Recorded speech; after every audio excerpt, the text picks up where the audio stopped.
Hello all, I am back with Nietzsche's On the Genealogy of Morals. I'll be reading and commenting on Preface 4. Nietzsche was born near Leipzig in 1844, the son of a Lutheran clergyman who died when Nietzsche was 4. Nietzsche mainly wrote this particular book to be accessible to the public and to garner more attention, at least that was his hope, toward his previously published works, which were not eliciting enough attention. I owe my first impulse to publish some of my hypotheses concerning the origin of morality to a clear, well-written, and even precocious little book, in which I encountered for the first time the most perverse and absurd sorts of genealogical hypotheses. These hypotheses were actually English in origin, and this fascinated me in the peculiar way that ideas diametrically opposed and antithetical to one's own always do. The title of the book was The Origin of Moral Sentiments. Its author, Dr. Paul Ray. The year of its appearance, 1877. I believe that I have never read anything in which every single proposition and conclusion has elicited so emphatic a denial on my part as did that book, though that denial was untainted by either pique or impatience. In the work previously mentioned, with which I was then occupied, I accordingly referred more or less at random to the arguments of his book, not so as to refute them, for what have I to do with mere refutations, but to offer in a constructive spirit, as is only proper, a more probable theory for one which is improbable, and occasionally, no doubt, exchanging one philosophic error for another. It was in that early period that I gave, as I have said, the first public expression to those hypotheses regarding the origin of morality, to which the present essays are devoted. But I did so clumsily and hesitantly, as I myself would be the first to admit, for I was still unsure of myself, lacking any sufficiently precise terminology of my own for these special subjects. I was likewise often liable to relapse and to vacillation. One should compare, in particular, what I say in Human All Too Human, section 45, about the parallel early history of good and evil, namely their origin from the castes of the aristocrats and the slaves. Similarly, section 136 concerning the origins and value of moral asceticism.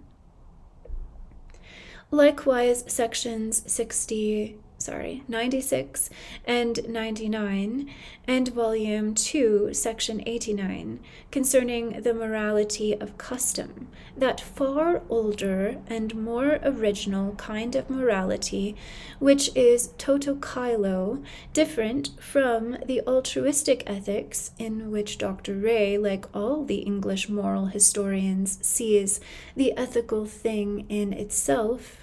Likewise, section 92, The Wanderer and His Shadow, section 26, and The Dawn, section 112, concerning the origin of justice as a balance between persons of approximately equal power.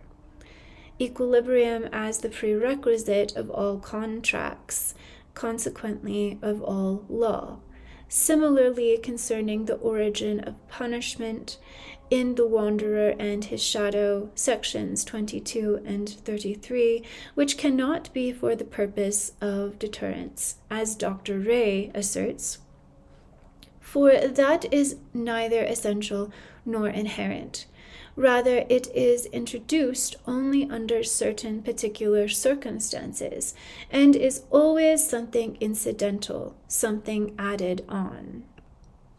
Although this section of the preface seems a bit mundane and addressing technicalities of motivation, I think it is interesting how much it relies on Paul Ray, who was one of Nietzsche's friends at the time. He also met the infamous Lou Salome, whom he and Paul Ray proposed to.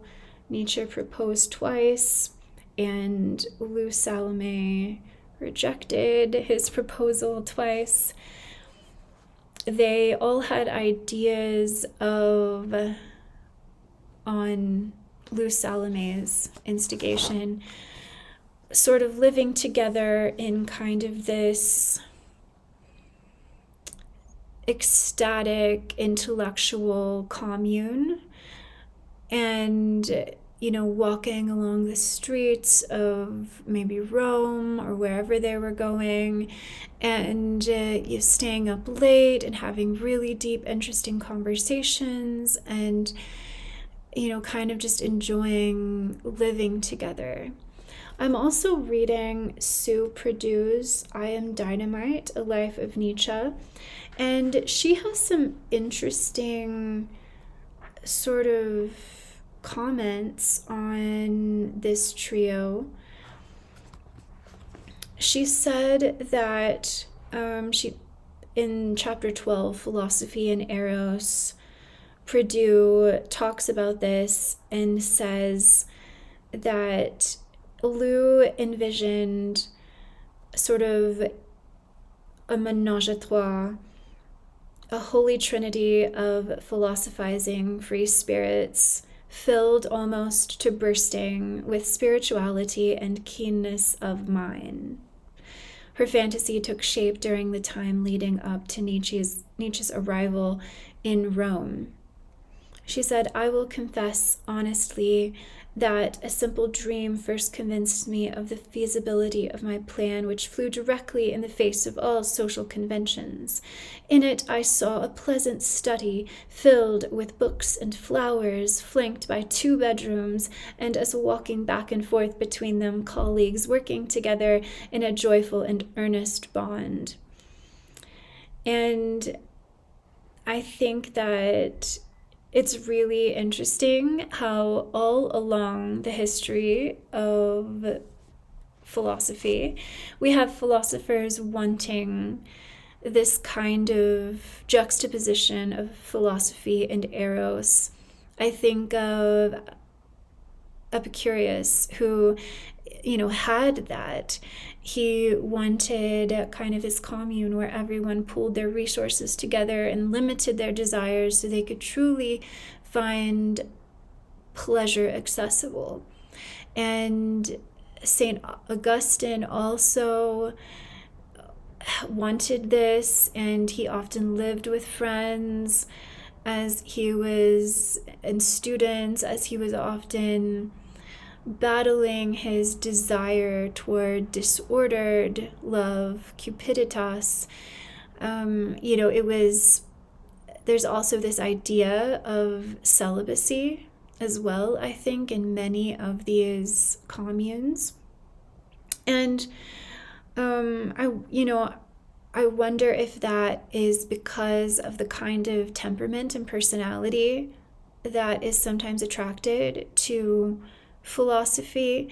Robert Moore calls it the magician archetype, which, if you let that overcome you, can lead you almost into this imposed self-isolation and solitude.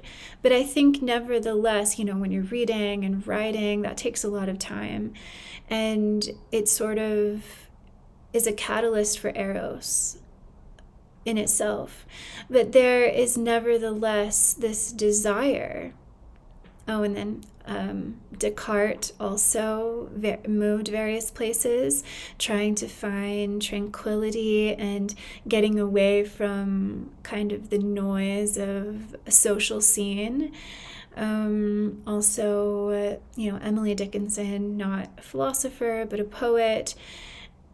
She had a rich correspondence, but she also kind of self-isolated in her room.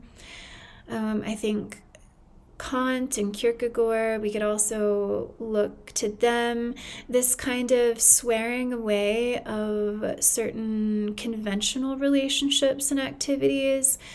Even, Nietzsche had this kind of troubled or conflicted kind of complex of desires about communion and conversation and solitude.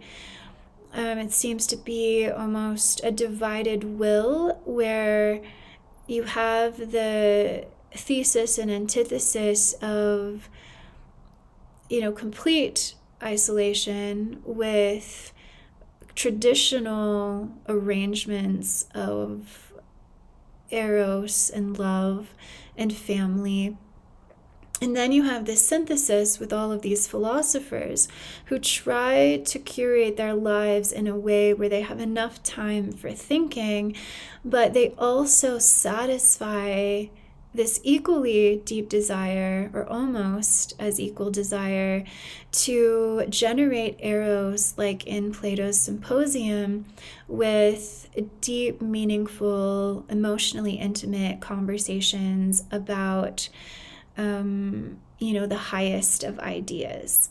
And finding those people, I think most philosophers, most of us in that category, do end up finding those people once we can step on our independent path of knowing what we want, knowing what we can offer to a relationship, and not seeing that as less than. It's just unique.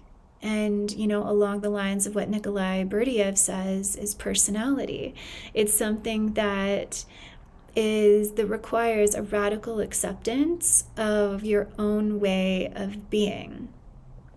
And strangely enough, I think there is also, in many cases, when I'm reading these biographies and these correspondences, and of course Descartes had his longtime correspondent, Princess Elizabeth of Bohemia, and now we're talking about this in the Prideaux book, attitudes toward sex and certain conventions of physical intimacy. I remember when reading Augustine's Confessions, he had this close companion who basically couldn't understand Augustine's desire towards sex and kind of pleaded with him to, not be distracted by that and to be celibate in this commune. And I wanted to read a part that relates to this conversation in Philosophy and Eros. So it says, within the first 3 weeks of knowing her, he, Paul Ray, had asked her, Lou, to marry him, including in the proposal the unusual condition that there would be no sex, because it disgusted him. Lou was also disgusted by sex, following a traumatic episode in her late teens in St. Petersburg, when her trusted intellectual mentor, a married elderly Dutch priest with daughters of her own age, had suddenly forced himself upon her. Ray's proposal of a mariage blanc would have been to her taste, had she been fond of her reputation. And so I just think that is really interesting, especially, it's really tragic and sad that, of course, Lou Salome had this experience of violation. And, you know, I wonder, I think there are a lot of opportunities for some of us, or many of us, to experience the kind of trauma that will affect our ability to be either physically or emotionally intimate with others. And like here with Lou Salome, she had this physical violation, which is also psychical, and, you know, something you would have to work through for the rest of your life. I think there's really helpful discussions about how there can be emotional incest in families, and I think that would then also maybe affect people and the way that they relate to others and what they're able to engage in. And I just really appreciate sort of the discussion around these things. But I wanted to talk more specifically, or read something more specifically in Prideaux's book. And that is when Lou and Nietzsche actually met each other, and they were in the same area, living together temporarily. And Lou and Nietzsche made an ascent onto this mountain, Monte Sacro, which has a rich history of sort of pilgrimage, and it was called like a New Jerusalem, various objects of contemplation along the way. Of course, this had declined in a sense, you know, when Lou and Nietzsche were making their ascent, but the ascent itself was very meaningful. And Preface mentions how, nevertheless, you know, we all know about Nietzsche's criticisms of the institution of religion and certain variations of moral interpretations and extractions of morality from various religions being life-denying instead of life-affirming. Preface, I think, does a really great job of complicating that discussion and bringing in the inclination and honoring of spirituality. And so they had a rich conversation. At the end of it, Nietzsche will say to Lou, "I thank you for the most exquisite dream of my life." It was really a time of intellectual and spiritual communion, which I think is so meaningful for people who live a life of the mind and are called to that. But they mention Paul Ray and his ideas, which I think relate to this section in the preface about how Nietzsche was highly affected by it, but critical of it. Preface writes, "While they climbed, their conversation concerned their youthful wrestling with God. She became convinced that he, like herself, was of a fundamentally religious nature." And of course, they're using this word religious kind of like Carl Jung does, you know, sort of in an instinctual and kind of Catholic, universal way. She too had lost her intense Christian faith at an early age. Both found themselves talking of a profoundly religious need which was unsatisfied. It drew them together against Ray, and here's what I want to point out, whom they agreed in finding almost offensive in his insistent de-souled materialism. So I think that is really interesting, because, you know, Nietzsche in this section has a list of what he is thinking of as he is directing us toward the works of Nietzsche's that we should read, even giving us like sections in the titles, and kind of maybe whetting our desire for, not missing or going back to what we had missed. Because Nietzsche always felt that he just wasn't getting the kind of attention, I guess, just to use that word again, that he thought he deserved and was warranted. So he goes over in this section, how he feels the origin of good and evil comes from both the aristocracy and slaves. So both those that are privileged and oppressed have certain ways of manipulating our understanding of morality, according to Nietzsche, so that they can feel justified in their predicament, but not necessarily have to work to change it. They both are interested in maintaining the status quo, and so those who are privileged and those who are oppressed, and so they create it in a way. Well, the aristocracy in particular or those in power wants to maintain the status quo and keep others submissive but yet happy.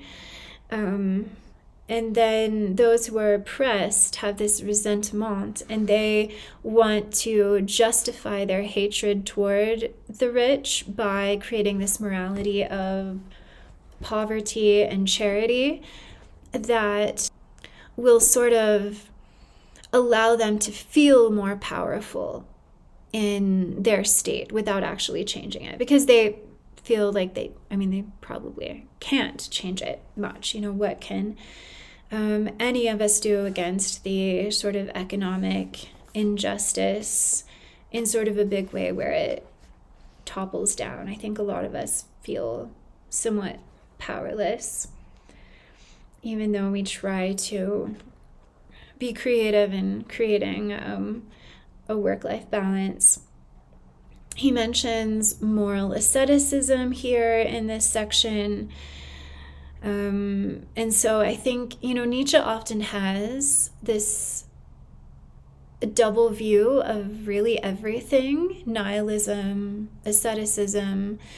And for the latter, which is mentioned here, he understands that asceticism can be both life-denying and life-affirming. It's not the what, but it's the how. I think Nietzsche really grasps that well. He talks about the morality of custom and how that is a lot older, and how that created an evolutionary trajectory for our consciousness and for our agency. And Nietzsche critiques the process itself, but is grateful for what has come of it. He mentions Ray again, and how morality is not about altruism, but we like to think it is. And Nietzsche mentions this as the thing in itself in ethics. Nietzsche also in this section mentions the origin of justice and also the origin of punishment, which he seems, if I'm reading this correctly, to actually agree with Ray. And they're both saying that punishment, well, we might think it is for deterrence to commit crime again, like, oh, I don't want to be punished, so I'm not going to commit this crime, or I've committed the crime, I don't want to be punished again. And they both seem to say that this can't be, though, the primary reason for punishment, because it doesn't happen in all circumstances. It's more of an add-on.